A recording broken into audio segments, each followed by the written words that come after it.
चलिए शुरू करते हैं। आपके लिए बहुत इंपॉर्टेंट अब आ चुका है, पहला सेट मैंने करवा चुका हूँ। 1 से 4 सेट का मैंने बताया था, तो पहला सेट हो चुका है, सेट नंबर 2। और सेट नंबर 2 जो चलेगा, ये लगातार चलेगा, ये ध्यान रखना है। और ये अगर आप पसंद कर रहे हैं पीपीएससी एईडीओ का हिंदी, तो इसी तरह इंग्लिश जितने भी सब्जेक्ट हैं सारे होंगे। बस आपका पूरा सब्सक्राइब होना आवश्यक है, ये ध्यान रखिएगा। तो चलिए पहला सेट है और इसमें कोई ज़्यादा बहस नहीं करूँगा, ज़्यादा डिटेल नहीं दूँगा। ज़्यादा डिटेल जानना है तो कमेंट करिएगा, मैं उसके लिए स्पेशली हिंदी का वीडियो चलाऊँगा। लेकिन अभी एग्ज़ाम है, तो हम चाहते हैं कि मैं अपना वीडियो आप कभी भी देखें जब फ्री हो, एग्ज़ाम जाने से पहले ज़रूर देख के जाइएगा। इसलिए जाइएगा क्योंकि मैं वादा करता हूँ कि हिंदी से जो पढ़ के जाइएगा अवश्य आएगा, आपको मिलेगा। ये विश्वास दिला सकता हूँ मैं। तो कभी भी आप जहाँ पढ़ते हैं, जैसे पढ़ते हैं, जो वीडियो देख रहे हैं, जिसका देख रहे हैं देखिए, लेकिन अवश्य जाते समय ये वीडियो देख के जाइएगा, ये मैं बोलता हूँ। तो चलिए पहला प्रश्न है, दूसरे सेट का पहला प्रश्न है, आप मियाँ-जी माँगते द्वार खड़े दरवेश। देखिए, आप मियाँ-जी माँगते द्वार खड़े दरवेश, इस लोकित का सही अर्थ बताना है।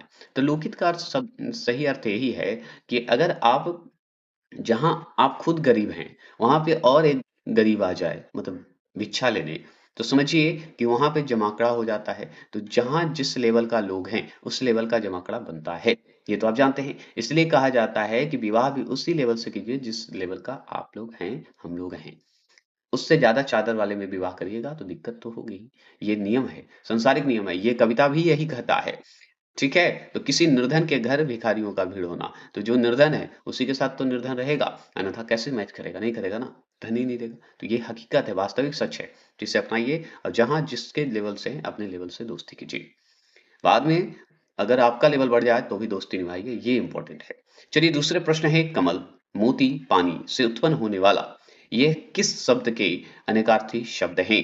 तो कमल, मोती, पानी में उत्पन्न होने वाला, ये किस शब्द के अनेकार्थी हैं, मतलब पर्यायवाची हैं? तो हम बताएंगे कमल, मोती, पानी, ये सब जो है पानी में ही होता है, ये हम जानते हैं।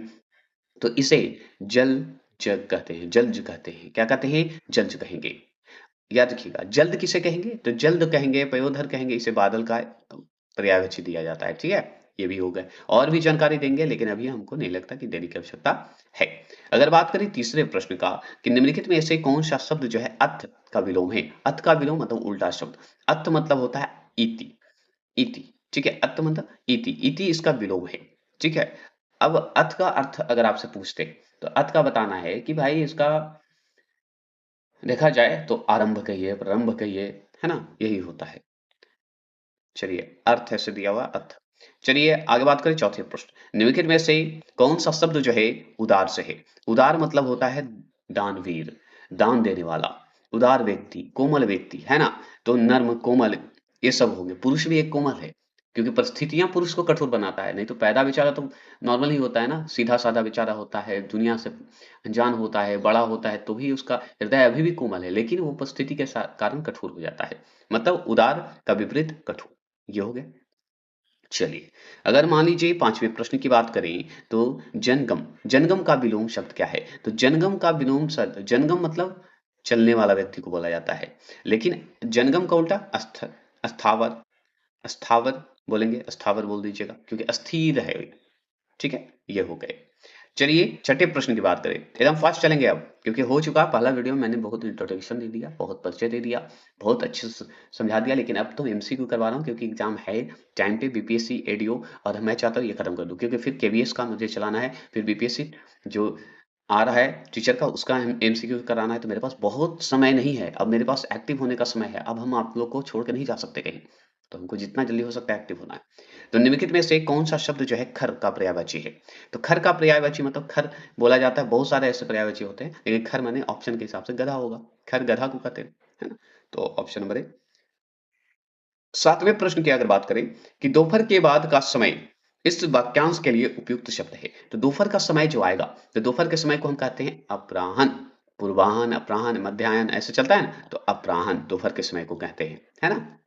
चलिए 12 बजे वाला समय को।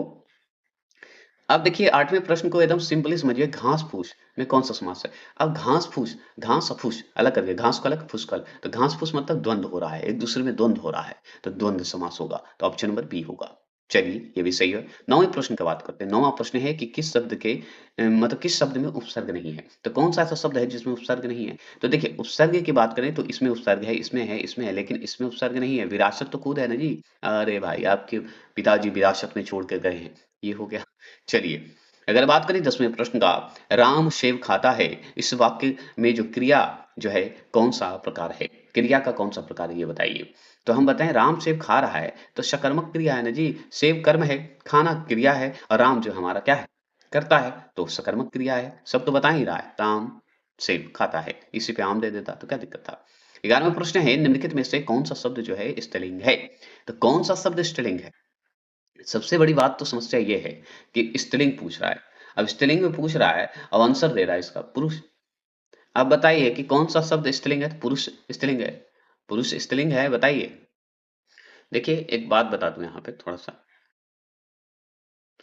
कि दुःख हम समझ गए पुल्लिंग है, पुरुष तो पुल्लिंग है ही, यह भी हम जान गए, ठीक है? लेकिन इसमें ऑप्शन के हिसाब से अगर देखा जाए तो जो आंसर दे रहा है मतलब बुक, वो डी दे रहा है, तो डी तो कोई ऑप्शन है ही नहीं, तुक है ही नहीं। अगर डी है तो यहाँ पे गरिमा होता, गरिमा जैसे शब्द होते तो हम मानते कि स्त्रीलिंग है। स्त्रीलिंग पूछ रहा है, तो कसौटी यहाँ पे भी हमारा स्त्रीलिंग है, ये ध्यान रखिएगा। तो ऑप्शन नंबर बी 11वां प्रश्न का सही होगा। और कठोर जो है स्त्रीलिंग पुल्लिंग दोनों है, लेकिन अब शब्दों के अनुसार ये देखा जाता है कि स्त्रीलिंग और या पुल्लिंग होगा। लेकिन ज़्यादातर इसे पुल्लिंग में हम इस्तेमाल करते हैं कठोर को, तो इसलिए हम कसौटी को पहले रखेंगे। दुःख भी हमारा पुल्लिंग है, तो ये सब ध्यान रखना होगा आपको। अगर मैं बात कर लूँ और भी सवाल की, मतलब 12वें प्रश्न का कि निम्नलिखित में से कौन-सा शब्द जो है स्त्रीलिंग है? अब लीजिए 12वें प्रश्न में कौन-सा शब्द जो है स्त्रीलिंग है? अब बताइए, इसमें तो बता सकते हैं ना? तो हम बताएँगे हाँ, बता सकते हैं। अगर मान लीजिए विवाद की बात करें, तो विवाद क्या है? विवाद हमारा पुल्लिंग है, ये भी हम समझ गए। अगर मान लीजिए विवाद हो गए और आय की अगर बात करें, तो आय हमारा स्त्रीलिंग है, यही आंसर आपका सही होगा, आय स्त्रीलिंग है। सार, ये भी पुल्लिंग है, समझ गए? और अगर रूप की बात करें, तो रूप हमारा क्या है बता सकते हैं, तो रूप भी हमारा पुल्लिंग ही होता है, समझ गए? तो रूप भी पुल्लिंग है, बस रूप की रानी बोलते हैं, लेकिन पुल्लिंग शब्द है रूप, समझ गए? चलिए, 13वें प्रश्न की अगर बात करें कि निम्न में कौन-सा शब्द जो है सदैव एकवचन में प्रयुक्त होता है? तो निम्नलिखित में कौन-सा ऐसा शब्द है जो सदैव एकवचन में प्रयुक्त होगा? बता सकते हैं? तो एकवचन में। तो इसके लिए देखा जाए तो हम सहायता, सहायता जो है एकवचन में प्रयुक्त होता है। अब इसका थोड़े से जान लीजिए जानकारी। सर्वनाम के मुख्य 6 भेद होते हैं, ये तो हम जानते हैं। पुरुषवाचक, निश्चयवाचक, अनिश्चयवाचक, संबंधवाचक और प्रश्नवाचक और निजवाचक। ठीक है? अब इसमें गुणवाचक सर्वनाम का भेद नहीं है, याद रखिएगा। बल्कि यह कहा जाता है कि विशेषण का एक प्रमुख भेद है, गुणवाचक। ठीक है? अब विशेषण किसी संज्ञा या सर्वनाम के गुण, दोष, रंग, आकार आदि का बोध कराता है। जैसे अच्छा लड़का, सुंदर फूल। तो इस तरह का पॉइंट ऑफ व्यू मैंने अलग बता दिया। तो ये मैंने एक्स्ट्रा बता दिया कब, किसका पता है? ये बताता हूँ किसका। आगे उससे पहले 13वां प्रश्न का आंसर का जवाब दे दूँ। तो देखिए, देखा जाए तो सहायता जो है इसका आपका सही होगा। एकवचन सदैव एकवचन होगा क्योंकि अगर कुछ मान लीजिए द्रव्यवाचक संज्ञा है, जैसे पानी है, दूध है और भाववाचक संज्ञा में प्रेम, क्रोध, सहायता। तो भाववाचक संज्ञा में तो हम सहायता जानते हैं और भाववाचक में है तो एक ही है ना। सहायता जो है एक भाववाचक संज्ञा है, इसलिए इसका प्रयोग हमेशा एकवचन में ही होता है। उसने मेरी सहायता की, उसने ही मेरी सहायता की, पूरी दुनिया ने मेरी सहायता नहीं की, उसने ही सहायता की। उसमें सब सम्मिलित हो जाएंगे, तो मतलब एक ही वचन में। ठीक है? कोई भी आपको सहायता पूरी दुनिया में एक ही व्यक्ति करेगा या उससे ज़्यादा 2 व्यक्ति करेगा, 2 ही व्यक्ति करे चाहे 1 व्यक्ति करे, नाम तो उसी का होगा कि हाँ, उन्होंने मेरी सहायता की। तो एकवचन का ही होता है। तो ये सब चीज़ ध्यान रखना होगा। अब जैसे मैंने सर्वनाम ये सब के शब्द की बताई कि सर्वनाम कितने भेद का होता है, 6 भेद का होता है। तो उसी तरह इस पे 14 प्रश्न पे ध्यान दीजिए। सर्वनाम का भेद इनमें से कौन-सा नहीं है? तो मैंने बताया ना 6 भेद होते हैं। तो प्रश्न होते हैं, प्रश्नवाचक होते हैं, निजवाचक होते हैं, संबंधवाचक होते हैं, लेकिन गुणवाचक नहीं होते। क्यों? गुणवाचक ये होते हैं विशेषण के। समझ गए? तो क्लियर हो गए? अच्छा में कौन-कौन बताया? पुरुषवाचक, निश्चयवाचक, अनिश्चयवाचक, संबंधवाचक, प्रश्नवाचक, निजवाचक ये सब होते हैं, लेकिन गुणवाचक नहीं होते हैं। मतलब वे आम के पेड़ हैं। तो वे आम के पेड़ हैं, इस वाक्य का अधोरेखित शब्द का सर्वनाम का प्रकार लिखिए। तो आप देखिए वे आम के पेड़ हैं अगर शब्द आ जाए, तो आप क्या जवाब दीजिएगा? प्लीज़ कमेंट कीजिए। तो हम बताएँगे कि वे आम के पेड़ हैं। इसका सवाल का जवाब आ जाए तो निश्चयवाचक है ना जी। निश्चयवाचक मतलब संकेतवाचक कहते हैं, सर्वनाम है ये। तो वे आम के पेड़ हैं, मतलब निश्चयवाचक सर्वनाम है, जिसे हम संकेतवाचक सर्वनाम बोलेंगे। वे आम के पेड़ हैं मतलब संकेत कर रहे हैं ना, बता रहे हैं। चलिए 16वें प्रश्न की बात करें। 16वां प्रश्न है, निम्न में से सर्वनाम शब्द कौन-सा है? बताइए, सर्वनाम शब्द बताना है। तो सर्वनाम शब्द अगर आपसे पूछे, तो हम बताएँगे, जो संज्ञा के स्थान पर प्रयोग किया जाए, उसे हम सर्वनाम कहते हैं। तो सर्वनाम में कौन, ये हमारा सर्वनाम है। देखिए, कौन आ जाए, कैसे आ जाए, ये सब प्रश्नवाचक सर्वनाम होता है। तो प्रश्न का रूप है। नींद, सफाई, रोग, ये सब नहीं है। चलिए, अगर बात करते हैं 17वें प्रश्न का, शिक्षक संज्ञा का कौन-सा प्रकार है? तो शिक्षक संज्ञा का कौन-सा प्रकार है अगर आपसे पूछे, तो क्या जवाब दीजिएगा? बता दीजिए। तो हम बताएँगे ये शिक्षक जो है हमारा जातिवाचक संज्ञा है, क्योंकि टीचर एक अपने में एक ग्रुप है, पावर है ना? तो टीचर मतलब शिक्षक जातिवाचक संज्ञा में आपको डाला जाएगा। चलिए, ये बात करते हैं। 18वें प्रश्न की अगर बात करें, 18वां प्रश्न है कि निम्नलिखित में कौन-सा तत्सम शब्द है? तो तत्सम मतलब संस्कृत शब्द और तद्भव मतलब हिंदी शब्द। तो तत्सम बताइए कौन-सा शब्द है? तो तत्सम में शब्द अगर संस्कृत जैसा उच्चारण आपको महसूस हो, उससे लगा दीजिए। जैसे केतकी, एक तत्सम शब्द है। केतकी संस्कृत वाला शब्द जैसा उच्चारण हो रहा है। केवड़ा, अस्थाई, ये सब सिंपल है। ठीक है? अगर 19वें प्रश्न की बात करें, 19वां प्रश्न है, निम्न में कौन-सा शब्द जो है तद्भव नहीं है? क्या नहीं है? तद्भव नहीं है। तो तद्भव नहीं है अगर आपसे पूछे, तो ऑप्शन नंबर सी, कहानी तद्भव नहीं है। क्या नहीं है? कहानी जो है आपका तद्भव नहीं है। क्लियर हो गए? ठीक है। चलिए, अगर मान लीजिए पेपर 2 ही हम चल रहा है, उसका अब आगे पढ़ते हैं, उससे पहले अनुच्छेद पढ़ेंगे। अनुच्छेद पढ़कर हम उसमें से आंसर बनाएँगे, 20 से 22 क्वेश्चन हैं, ज़्यादा नहीं है। तो आगे अनुच्छेद को हम ध्यान से पढ़ते हैं। अनुच्छेद पढ़कर बताएँगे। अब दिए गए सवाल का जवाब चुनना है, तो आगे ये तो पढ़ना ही पड़ेगा, पढ़ना तो पड़ेगा ही। तो सुनिए, भारत जैसे देश के लिए सहकारिता की पद्धति अपनाना विशेष रूप से आवश्यक है। इसका कारण यह है कि भारत में छोटे किसानों तथा व्यापारियों की संख्या ही अधिक है। सहकारिता के आधार पर संगठन संगठन किया जा किया जा सकता है। सहकारिता के सिद्धांत की जो है इन विशेषताओं की दृष्टि से रखकर ही हमारी पंचवर्षीय योजना में सहकारिता को बहुत खाली जगह है dot dot dot dot dot. तो इतना ही में आपको आंसर चुनना है। तो ये मैंने पढ़ लिया, आप स्पीड करके जरूर वीडियो देख लीजिएगा। 20वां प्रश्न है कि योजना आयोग के अनुसार सहकारिता का अधिकाधिक उपयोग किया जाना चाहिए। तो योजना आयोग के अनुसार सहकारिता का अधिकाधिक उपयोग किया जाना चाहिए। तो इसमें से कौन-सा आंसर आपका सही होगा बताइए? तो योजना आयोग के अनुसार पूछ रहा है कि सहकारिता का जो है अधिकाधिक हम लोग उपयोग करेंगे। तो कैसे करेंगे? किस रूप में करेंगे? तो हम बताएँगे ऑप्शन नंबर बी, अर्थव्यवस्था के विभिन्न क्षेत्रों में करेंगे। और सही बात है, सहकारिता का मतलब क्या हुआ कि हम हर क्षेत्र में अब फ़ायदा अगर उठाना है, तो भारत का आर्थिक स्थिति के अनुसार उठाएँगे, अर्थव्यवस्था के अनुसार उठाएँगे। हाँ, चलिए। अगर मान लीजिए 21 पूछे सहकारिता का प्रमुख उद्देश्य क्या है? तो सहकारिता का उद्देश्य ही था भाई कि हमारा जो है छोटे कृषकों, व्यापारियों के आर्थिक स्तर को उठाना। अब सोचिए इतना आप पढ़े, लॉजिकल इतने लंबे पढ़ गए, इसमें तो कुछ समझ में नहीं आया। लेकिन सहकारिता शब्द समझ में आ रहा है कि नहीं? बताइए, आ रहा है ना? सहकारिता मतलब मदद करना और मदद करना मतलब क्या हुआ? कि भाई हम अर्थव्यवस्था को मजबूत करेंगे। अगर एक-दूसरे से मदद करेंगे तभी तो अर्थव्यवस्था मजबूत होगी। विभिन्न क्षेत्र में काम करेंगे तभी। एकदम।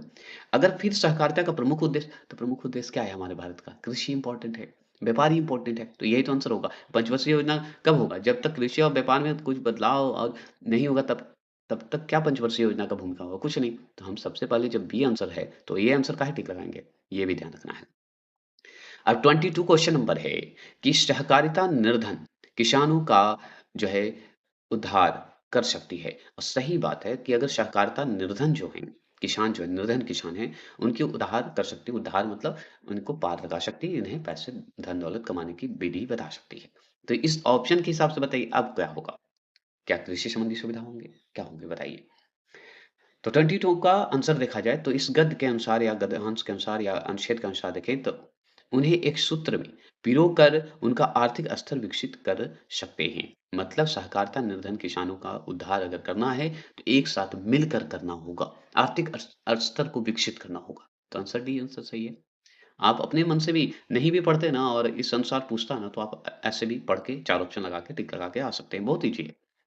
अगर 23 क्वेश्चन नंबर की बात करें तो मिश्रित तथा संयुक्त वाक्यों में विरोध का भाव प्रकट करने के लिए किस विराम चिन्ह का प्रयोग किया जाता है? अगर मान लीजिए मिश्रित हो, संयुक्त वाक्य हो, उसमें हमको विरोध भाव प्रकट करना है। जैसे हम कोई स्टोरी करते हैं तो उसमें विरोध भाव प्रकट करना होता है तो एक कॉलम का इस्तेमाल करते हैं, विराम चिन्ह का इस्तेमाल करते हैं तो कौन सा होगा? तो उसमें अर्धविराम का इस्तेमाल हम लोग करेंगे। किसका करेंगे? अर्धविराम मतलब एक बिंदु होंगे और एक बिंदु को ऐसे कर देंगे आधा, ठीक है? तो ये हो गया विराम। अब इसी में देखते हैं 24 क्वेश्चन नंबर है कि राम किताब पढ़ता है। इस वाक्य में वाच्य का कौन-सा प्रकार है? तो राम किताब पढ़ रहा है, ये ध्यान रखते हुए आपको ये बताना है कि ये कृतवाच्य है। कृतवाच्य में क्रिया का लिंग और वचन, वचन मतलब कर्ता के अनुसार होता है। तो ऑप्शन नंबर सी कर्तवाचक या कृतवाचक भी बोलते हैं, है ना? राम किताब पढ़ता है तो राम का क्या है? क्रिया और लिंग है, दोनों की बात हो रही है, जिसमें कर्ता की भूमिका हो रहा है ना? अब चलते हैं 25 क्वेश्चन नंबर। निम्नलिखित में से किस वाक्य में कर्मवाचक नहीं है, कर्मवाच्य नहीं है? बताइए। देखिए उस पर मैंने एक क्वेश्चन था तत्सम तद्भव, तद्भव नहीं पूछ रहा था, मैंने लगता है बता दिया है, तो इसको ध्यान रखिएगा। चलिए, तो निम्नलिखित में से किस वाक्य में कर्मवाच्य नहीं है? तो कर्मवाच्य नहीं है बताइए। तो कर्मवाच्य नहीं है, बता दीजिए। तो हम बताएँगे, ये बालक जो है खिलखिलाकर हँस रहा है, ये कर्मवाचक कहाँ है? हँसना कोई कर्मवाचक है? नहीं है। हाँ, खाना नहीं खाया, ये कर्मवाच्य हो सकता है। छात्र द्वारा पुस्तक पढ़ी गई, ये भी कर्मवाच्य है। पढ़ना ही सबका कर्मवाच्य नहीं जी, मतलब इसमें जो भूमिका बीच में आ रहा है, पुस्तक, ये सब जो है कर्म की भूमिका में आता है। खाना खाया, खाया का भूमिका में। तो ये सब चीज़ आपको ध्यान रखना होगा। खिलखिलाकर हँसने में क्या दुःख है? यूँ तो मेरा मन है हँस दिए, मन है रो दिए, है ना? इनमें से कौन-सी बोली राजस्थानी जो है की बोली नहीं है? मतलब राजस्थानी बोली नहीं है, स्पष्ट यही है। बताइए, तो राजस्थानी जो है उपभाषा के अंतर्गत रखा गया है, जिसमें 4 प्रमुख बोली आती है। मारवाड़ी, पश्चिमी राजस्थानी में बोला जाता है। जयपुरी या ढूढाड़ी, ये पूर्वी राजस्थानी में बोला जाता है। मेवाती, उत्तरी राजस्थानी में बोला जाता है। मालवी, दक्षिणी राजस्थानी में बोला जाता है। ठीक है? ये सब जो है बुंदेलखंड अपभ्रंश भाषा के तहत रखा गया है। तो इसमें जो है मारवाड़ी, मालवी, मेवाती ये सब सही है, लेकिन ये तो अपभ्रंश भाषा है बुंदेली, ये ध्यान रखना होगा। तो ये छँट गया है तो अपभ्रंश की भाषा राजस्थानी का, लेकिन इसके हिस्से में सब आ जाएगा, नहीं कि इसके में कुछ आ जाएगा, ये अलग है बुंदेली, ठीक है? चलिए 27वां प्रश्न है, तरल का विलोम शब्द है, तो तरल का विलोम शब्द क्या होता है? बता दीजिए। तो हम बताएँगे तरल का विलोम शब्द तो भाई बहुत ही कन्फ्यूज़न वाला बात है ना? तो ये है नर्म, तरल मतलब नर्म, विलोम है तो नर्म होगा, तरल सरल तो नहीं होगा, कठोर नहीं होगा, कोमल नहीं होगा, नर्म होगा। तो इसका आंसर तो समझ में नहीं आ रहा है। देखिए, यहाँ पे थोड़ा-सा ध्यान रखना होगा आपको, 27वां प्रश्न का आंसर क्योंकि ये जो बुक से पढ़ा रहा हूँ आंसर का बुक से, उस बुक में जो है आपका जो है 27वां प्रश्न का आंसर कुछ और दिया है। एक्चुअली आंसर इसका कुछ और है, क्योंकि इसमें तरल का विलोम शब्द पूछ रहा है। तो तरल का विलोम शब्द क्या होगा? उल्टा शब्द कठोर होगा, तरल मतलब पानी, जल इस तरह का, तो ये कठोर होगा। तरल मतलब सॉफ्ट है, कोमल है, नर्म है, सरल है, ये सब भी डाल सकते हैं। तो ये आंसर को हटा दिया। 28वां प्रश्न को ध्यान रखिए। पूर्वी हिंदी का विकास इनमें से किस अपभ्रंश से हुआ है? तो जैसे पूर्वी हिंदी की अगर बात करें, जैसे राजस्थानी में हम पढ़े, अपभ्रंश का बात करें तो बुंदेली अपभ्रंश से हुआ है, जितनी भी राजस्थानी भाषा है। लेकिन अगर पूर्वी हिंदी की बात करें, ठीक है? तो पूर्वी हिंदी का विकास जो हुआ है, किस अपभ्रंश से हुआ है अगर आपसे ये पूछा जाए 28 का, तो आप बताइए क्या बताइएगा? तो आर्य भाषा बताइएगा, आर्य भाषा के विकास के अपभ्रंश से हुआ है, यही ना? तो आर्य भाषा तो ऑप्शन में है नहीं, तो बताइए? तो हम अर्ध-मगधी भाषा का नाम जानते हैं, उसी से हुआ है पूर्व हिंदी का, याद रखिएगा अपभ्रंश से, ठीक है? 29 का सवाल का जवाब दीजिए। 29 है हिंदुस्तानी भाषा का रूप क्या है? तो हिंदुस्तानी भाषा का रूप अगर देखा जाए तो हम बताएँगे ये भाषा शैली का है देखिए 29वां और 27वां का एक ही कर दिया आंसर समझे? तो हिंदी उर्दू का एक मिश्रित रूप है, जो आम बोलचाल में भारत और पाकिस्तान के व्यापक रूप से प्रयोग किया जाता है, ये हम जानते हैं। तो हिंदी उर्दू का मिक्सअप है हमारा हिंदुस्तानी भाषा, ठीक है? 30वां प्रश्न की बात करें, 30वां प्रश्न है प्रेमचंद के अपूर्ण उपन्यास का क्या नाम है? तो अपूर्ण उपन्यास का क्या नाम है बता दीजिए? प्रेमचंद के अपूर्ण उपन्यास का क्या नाम है? बताएँगे? तो हम बताएँगे option number D mangalsutra. Mangalsutra ये उपन्यास का नाम है इनका। ऐसे अपूर्ण है, मतलब अधूरा रह गया मंगलसूत्र। रंगभूमि, शिवानंद, गबन, ये सब जो हुआ है, लेकिन मंगलसूत्र उपन्यास जो है मुंशी प्रेमचंद का अंतिम और पूर्ण उपन्यास है। इसे पूरा करने वाले व्यक्ति का नाम बता सकते हैं तो प्लीज कमेंट करिए।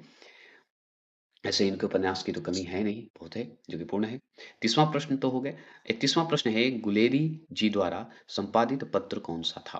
तो गुलेरी जी जो थे, वो बताइए, जिनका नाम चंद्रधर शर्मा गुलेरी पूरा नाम है। तो याद रखिएगा, इनके द्वारा जो संपादित एक पत्र थे, उसका नाम है समालोचक। क्या नाम है? समालोचक। और समालोचक की अगर बात करें तो एक मिनट रुक जाइएगा। संपादक थे और ये जो हैं जयपुर से प्रकाशित करते थे समालोचक, जो कि ये 1902 में करते थे। ठीक है, याद रखिएगा। तो 1902 के समय की बात बताया जा रहा है, तो ये इंपॉर्टेंट था। अब चलिए 32 की बात करते हैं। तो 32 में हम देखेंगे, 32 में क्या देखेंगे? हिंदी साहित्य। ठीक है, थोड़ा सा जूम कर लेता हूँ। 32 है कि हिंदी साहित्य का आदि का आदिकाल है, क्या है? एक मिनट रुक जाए, यहाँ पे मिट गया है। आदिकाल, ठीक है, आदिकाल। तो हिंदी साहित्य का आदिकाल के लेखक कौन है? ये आपसे सवाल पूछ रहा है। तो इसके लेखक जो हैं हमारे हजारी प्रसाद द्विवेदी का नाम सुने सुने होंगे, तो ऑप्शन नंबर बी दिख रहा होगा, यही है। और भी डिटेल बाद में, अभी तो एमसीक्यू करवा रहा हूँ, जहां पे लग रहा हूँ वहां पे मैं बताता हूँ। वत्सल्य, वत्सल्य रस का सम्राट किस कवि को कहा जाता है? वत्सलय रस का सम्राट किसे कहते हैं? तो ये कहा जाता है भक्ति काल सूरदास को कहा जाता है। किसे कहा जाता है? भक्ति काल सूरदास को कहते हैं। चलिए सूरदास को ही कहेंगे ना, क्योंकि कृष्ण भक्ति में लीन व्यक्ति हैं ये शिरोमणि कवि सूरदास, पूरा नाम है इनका। इन्हें वात्सल्य रस का सम्राट कहा जाता है। इनका लिखा हुआ पुस्तक सूरसागर, जो कि भगवान कृष्ण की बाल लीला का इतना सुंदर वर्णन है। बेचारे, वो सोचिए, आंख मूंदते ही उनके जीवन का अंधकार तो था ही नहीं, अंधकार को चकाए वो, अंधकार में ही रह के वो प्रकाश और ईश्वर से दर्शन किए। तो आप किसी भी स्थिति में ईश्वर से जुड़िए, आपका जीवन का उद्धार तो होना ही है। कोई भी धर्म के गुरु हों, कोई भी धर्म के हों, अगर आपका मन पॉजिटिव है, तो सभी धर्म में एक ही बात है कि आपको उद्धार होना ही होना है, मतलब जीवन का लक्ष्य आपको मिलेगा ही। बस पॉजिटिव रहिए। कबीर की उलट वासियों, ठीक है, उलट वासियों में कौन सा रस प्रमुख है? तो कबीर के जो हैं, कबीर की जो उलट वासियां एक है, उलट वासियों में कौन सा रस पूछ रहा, रस बताइए। तो रस ये जो पूछ रहा है, अद्भुत रस है। इसमें अद्भुत रस है, आनंद है, अद्भुत है, समझ में नहीं आता बहुत लोगों को, लेकिन समझ गया वो दुनिया को जीत गया। चलिए ये सब तो डायलॉग मारते रहता हूँ। 35 क्वेश्चन नंबर 35 है कि जाके प्रिय न राम वैदेही, जाके प्रिय न राम वैदेही, तजिए ताहि कोटि वैरी। सुनिए, तजिए ताहि कोटि वैरी, सम जदीप, क्या नाम है? शम जदीप परम स्नेही। यह किसका प्रसिद्ध उक्ति है? कौन लिखे हैं? तो जिनका अद्भुत है। अद्भुत कौन है? बता दीजिए। तो अद्भुत तो हमारे कबीर जी हैं, लेकिन एक और व्यक्ति हैं जो कि बहुत फेमस हैं, इनकी कहानी बहुत चर्चित है, तुलसीदास, है ना? तुलसीदास ये बोले थे, जाके प्रिय न राम वैदेही, तजिए ताहि कोटि वैरी सम जदपि परम स्नेही। देखिए हमको आता नहीं है, एक्चुअली मैं हिंदी का सेट बना रहा हूँ तो पढ़ ले रहा हूँ, तो थोड़ा सा ये समझिएगा। मतलब ऐसी कविताएं जो है लिखते थे राम से जुड़े हुए तुलसीदास। 36 क्वेश्चन नंबर है कि किस पत्रिका का संपादन भारतेंदु ने नहीं किया? तो किस पत्रिका का संपादन जो है भारतेंदु ने नहीं किया? तो हम बताएंगे option number D, Bharatendu Harishchandra ने नहीं किया। अरे ये क्या बात है, मतलब बाल बोधनी पत्रिका किए, कवि वचन सुधार किए, हरिश्चंद्र मैगजीन किए, लेकिन अपने नाम से नहीं किए थे बेचारे, ये कहने का मतलब है। तो ऑप्शन नंबर 36 का टी होगा। तो ये सब जान लीजिए कि जो हरिश्चंद्र मैगजीन जो लाए थे, ये लाए थे 1873 में लाए थे, याद रखिएगा। और कवि वाचन सुधा जो लाए थे, ये लाए थे 1868 में। और एक लाए थे बाल बोधनी जो लाए थे, मतलब आया था उनका 1874 में, मतलब उस समय ये प्रकाशित हुआ था। लेकिन भारतेंदु पत्रिका अपने नाम से इनका कोई नहीं था, याद रखिएगा। इनका उपनाम था, ये बोल सकते हैं। और ऊपर जो हम बताना था कि ये जो पंक्ति थी गोस्वामी तुलसीदास का, ये विनय पत्रिका से रचित रचित था। ये जो कविता आप पढ़े थे 35 का, जो तुलसीदास जी का, ये विनय पत्रिका से लिया हुआ शब्द है, पंक्ति है। चलिए 37 का बात करते हैं, केदारनाथ अग्रवाल। को किस कृति पर साहित्य अकादमी पुरस्कार प्राप्त हुआ? बताइए। केदारनाथ अग्रवाल को किस कृति पर साहित्य अकादमी पुरस्कार मिला था? बताइएगा। तो केदारनाथ अग्रवाल जो हैं, इनको मिला था भाई कि अपूर्वा के नाम पर मिला था। अपूर्वा की कृति, अपूर्वा के लिखने पर मिला था। और वर्ष 1986 मतलब 1986 में प्रतिष्ठित साहित्य अकादमी पुरस्कार से सम्मानित किया गया था। फूल नहीं, रंग बोलते हैं। उनकी एक बहुत प्रसिद्ध रचना है। किनकी? केदारनाथ अग्रवाल की। चलिए और बात करें 38 का रानी केतकी की कहानी किसकी प्रसिद्ध कहानी है? मतलब कौन है लिखे हैं भाई? किनकी किनसे जुड़ा हुआ है? तो रानी केतकी की कहानी लिखने वाले हिंदी की पहली मौलिक गद्य कथा है। याद रखिएगा, गद्य में से एक माना जाता है। इसकी रचना ईशान अल्लाह खां, इंशा अल्लाह खां पूरा नाम है, इंशा अल्लाह खां। ईशा अल्लाह खां भी बोल सकते हैं, इंशा अल्लाह खां। याद रखिएगा, जो कि ये 1803 मतलब 1803 ईस्वी में के आसपास ये माना गया है। और अरबी, फारसी और संस्कृत शब्दों का प्रयोग किया गया है। मतलब सॉरी, अरबी और फारसी का प्रयोग किया गया है, संस्कृत शब्द का प्रयोग नहीं किया गया है। ठीक है? शरंग लय शरंग चली, कई शरंग के ओट।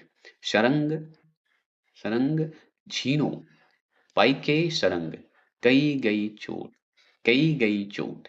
यह कौन सा अलंकार है? लीजिए इतना है। मतलब ये जो आप पंक्ति देख रहे हैं ना, इस पंक्ति में बताना है कि कौन सा अलंकार है। बताइए। 39 का आंसर का जवाब दीजिए। तो हम इसमें बताएंगे यमक अलंकार है। यमक अलंकार है। क्यों? क्योंकि याद रखिएगा कि यमक अलंकार में जब एक ही शब्द एक से अधिक बार आ जाए, जैसे कई चट। अब देखिए सारंग शारंग शरंग शरंग शरंग आ रहा है, कई बार आ रहा है। आ रहा है कि नहीं? आ रहा है। तो इसके अनुसार यह यमक अलंकार होता है। तो सरंग शब्द कई बार आया है और प्रत्येक बार उसका अर्थ अलग अलग होता गया है।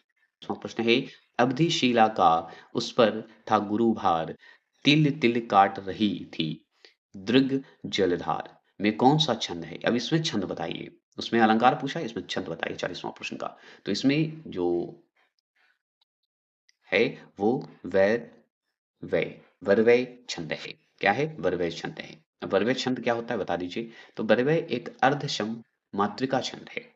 इसके विषम चरणों में बांटा गया है। जैसे पहला और तीसरा चरण में जो है 12-12 मात्राएं है। सम चरणों में दूसरे और चौथे में 7-7 मात्राएं होते हैं। और दी गई पंक्तियों में मात्रा जो है गणना करने पर जो है अवधि शिला का उस पर जो है 1 प्लस 1 प्लस 1 प्लस ऐसे करके 12 बनाया गया है।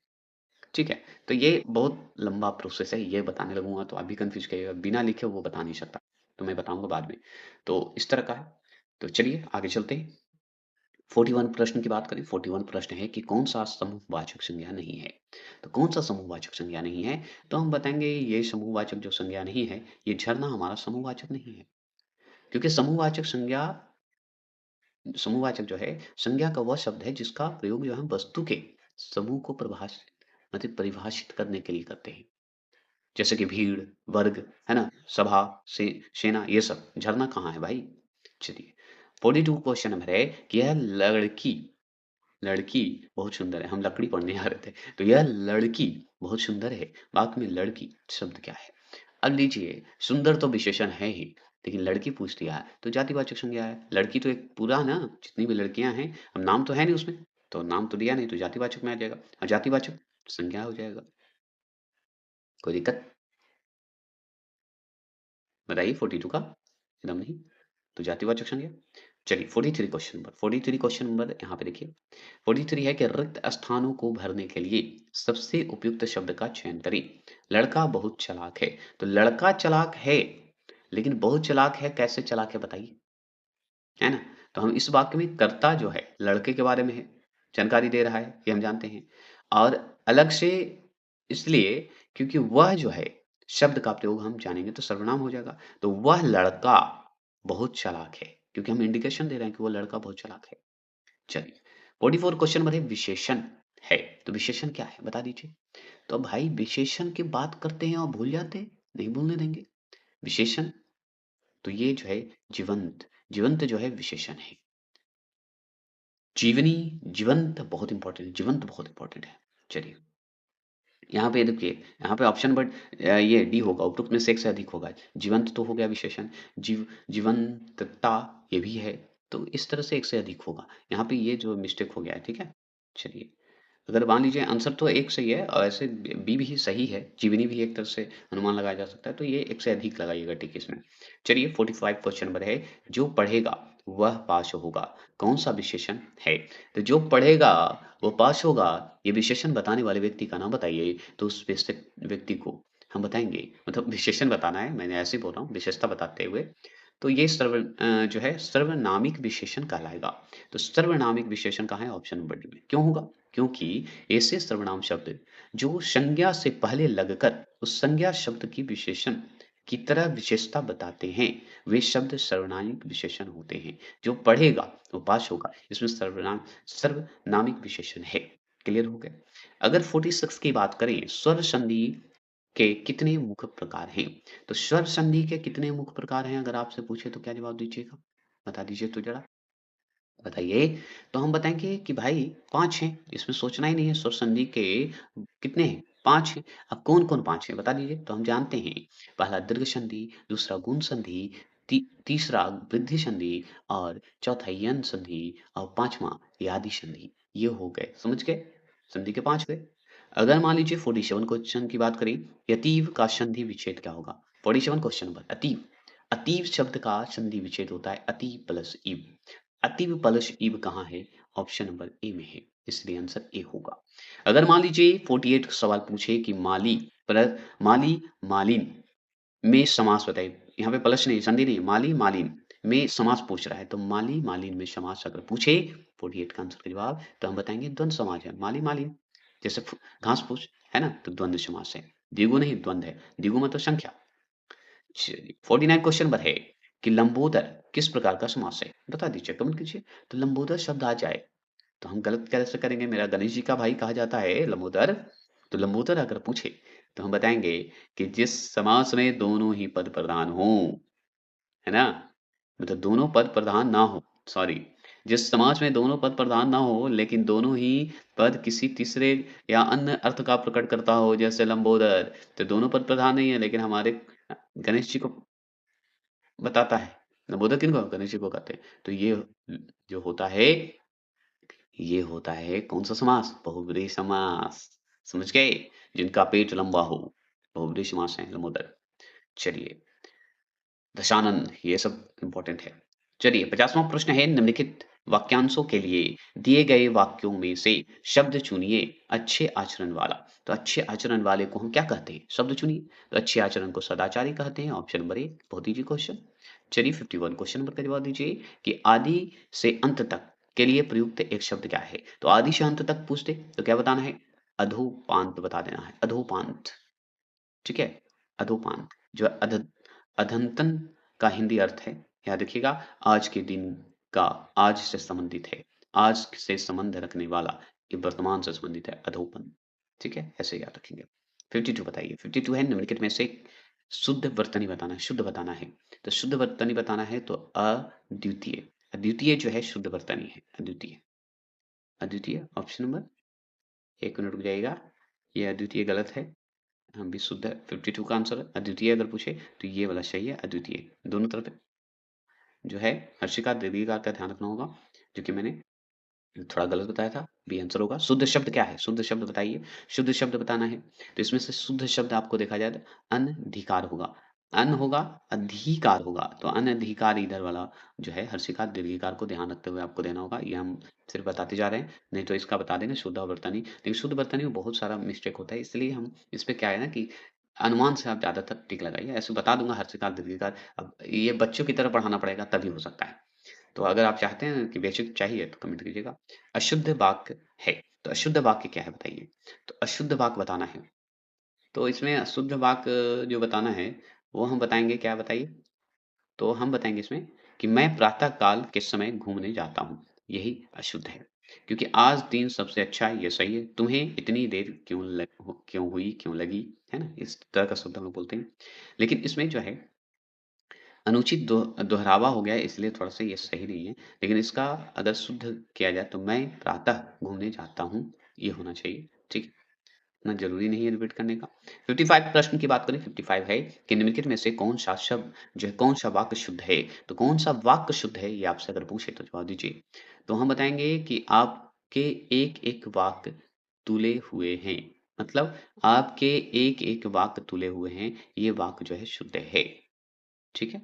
चलिए 56 क्वेश्चन नंबर 56 क्वेश्चन नंबर है पारितोषिक किस शब्द का पर्यायवाची है? पारितोषिक किस शब्द का पर्यायवाची है बताइए?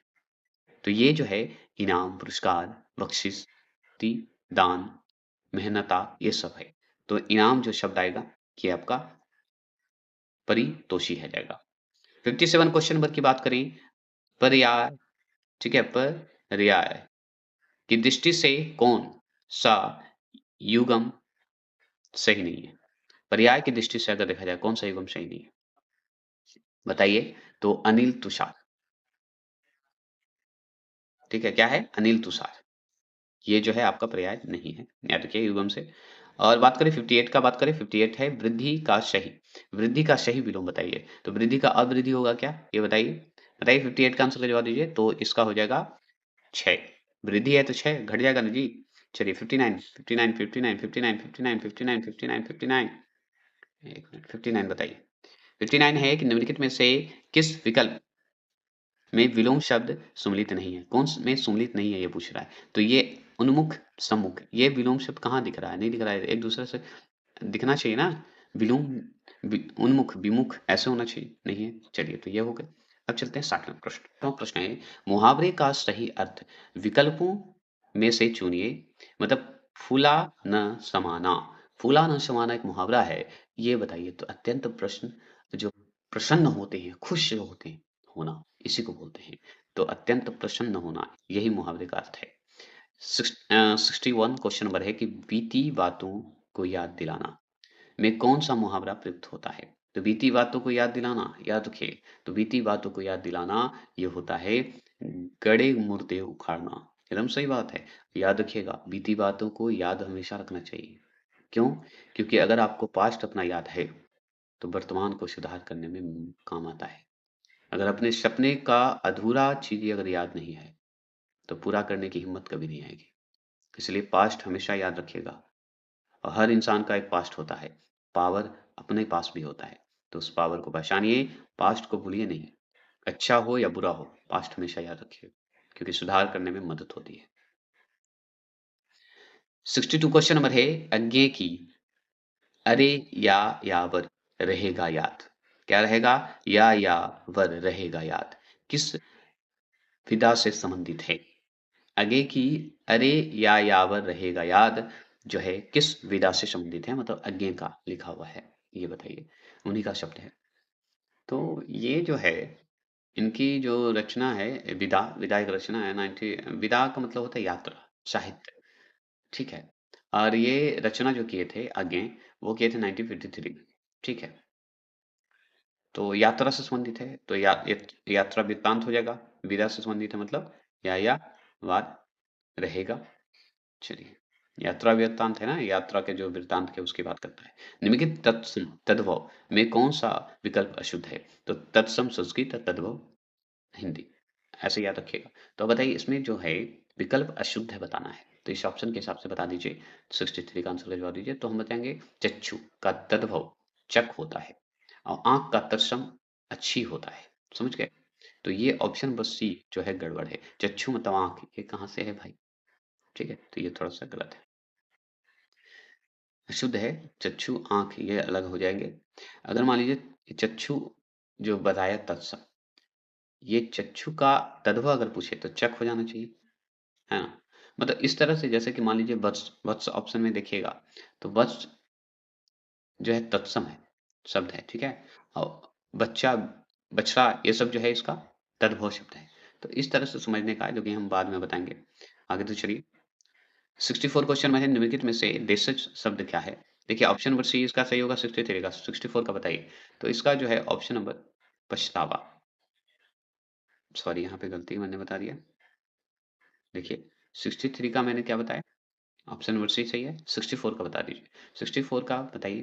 तो इसका जो है रेवड़, रेवड़ जो है इसका देशज शब्द है। देशज समझ में आता है? तो रेवड़ एक देशज शब्द है जिसका प्रयोग जो है पशुओं के समूह को दर्शाने के लिए किया जाता है। ठीक है? तो ये देशज शब्द है। जैसे इसका अगर वत्स जो है ये तत्सम शब्द है, वत्स जिसे हम बछड़ा बोलते हैं, बच्चा बोलते हैं, ठीक है?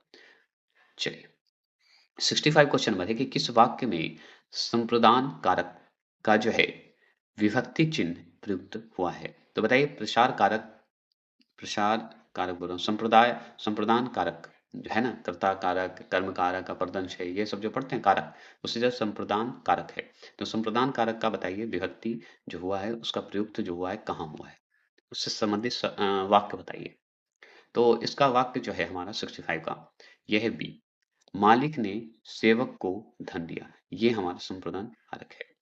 ठीक है? मालिक को, है ना? संप्रदान में आता है ना? चलिए 66 क्वेश्चन। 66 क्वेश्चन नंबर है कि निम्नलिखित में से किस वाक्य में से मतलब पर सर आपादान कारक के लिए प्रयुक्त नहीं है? तो आपादान से आप सुने होंगे तो शे जो है नहीं है। इस शब्द में बताइए कहाँ पे प्रयुक्त नहीं है? बताइएगा 66 का। तो डी, लड़के ने हाथ से फल तोड़ा। ये सही शब्द नहीं है, प्रयुक्त नहीं है। ठीक है? आपदन से। 67 का बात करें, हे हेतु हेतु मद भूत का उदाहरण बताइए। हेतु हेतु मद भूत का उदाहरण बताइए। हेतु हेतु मद भूत बताइए क्या होगा? तो हम 67 का ए लगाएंगे। तुम आते तो मेरा काम बन जाता। हेतु हेतु मद भूत, तुम आते तो मेरा काम हो जाता। प्रभु जी, है ना? ऐसे आप कर सकते हैं। हिंदी पढ़ना है तो साहित्य का आनंद लीजिए। निम्नलिखित में से कौन सा शब्द जो है उपसर्ग रहित है? उपसर्ग रहित मतलब उपसर्ग नहीं है उसमें, बताइए। तो हम बताएंगे आशान। आशान में उपसर्ग आपका नहीं है। ठीक है? आकार में है, आनंद में है, आरोह में है, आ शब्द है। 69 है कि किस शब्द में उपसर्ग और प्रत्यय दोनों प्रयुक्त हुए हैं? मतलब दोनों हैं। तो हम बताएंगे आधिकारिक शब्द में अधिक उपसर्ग है, ई प्रत्यय है। तो आधिकारिक, आधिकारिक कहाँ है? ऑप्शन नंबर सी में। चलिए 70 प्रश्न और अंतिम प्रश्न है हिंदी का दूसरा सेट का कि शब्द से मूल शब्द एवं प्रत्यय को अलग करके लिखो। मुंशी यायन, मुंशी याइन, ठीक है? मुंशी याइन बताइए। इसको अलग कर दीजिए। तो मुंशी आइन का मुंशी मूल शब्द है, आइन प्रत्यय शब्द है। ठीक है? तो मुंशी आइन, तो मुंशी आइन ऑप्शन डी। ठीक है? तो ये हो गया स्टेप नंबर 2। इसी तरह बीपीएससी एडीओ का जनवरी तक जब एग्जाम होने वाला है, इसको क्लियर मैंने करवा दिया है। तैयार हो जाइए और देरी मत कीजिए, हिंदी को अवश्य देख के जाइए। 70 में से मैं चैलेंज देता हूँ कि 50 क्वेश्चन मेरा ही रहेगा, ये वादा करता हूँ। ठीक है?